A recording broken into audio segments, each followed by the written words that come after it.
Hi there, it's Mark Sellers. I'm the author of The Funnel Principle, named the top 10 best sales book to read by Selling Power Magazine, and also the author of Blind Spots, The Hidden Killer of Sales Coaching, also named a highly recommended book to read by Selling Power Magazine. Thanks, Selling Power Magazine. Both books are available on Amazon. You've heard the phrase, to speed up, sometimes you have to slow down. I want to give you some tips today that you can pass on to your sales team to help them embrace this idea, this paradox, this confusing combination of concepts. But when you combine them, it's really where the insight can be found. It's that gray area that some people are uncomfortable in. They prefer to take the hard sides one way or the other. They prefer black and white. And I think the world that we're in right now is not a black and white kind of world. So a paradox like to speed up, sometimes you have to slow down, is just what we need when it comes to sales effectiveness. So give you three tips on what that actually looks like to help you with your sales efforts. Number one, give people space. Yeah. So right now, I think we're at a time where people need to have a little more space because they don't have the certainty of their priorities. They don't have the certainty of what their customers are going to be buying from them. There's uncertainty about the economy. Is it going to bounce back fast? Is it going to be bouncing back slowly? What's this going to look like in Q3 or let alone Q4 or 2021?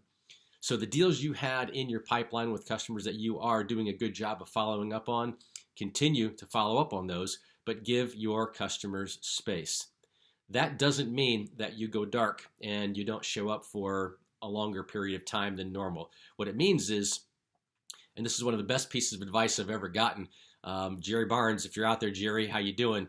Jerry Barnes, an ex-Miller Heiman consultant with me several years ago, said, Mark, whatever you can do, find reasons to be in front of the customer. And it doesn't mean that you're always there to sell them something. So show up to the customer even when you're not trying to sell them something. So give that customer some insights, a white paper, a webinar link, a nugget that you picked up along the way, something that's going to make that stakeholder's day. So show up even when you're not trying to sell the customer something. That's a good way to give your customers space. Number two, respect the customer's new buying journey. Yeah, I mean, think about it.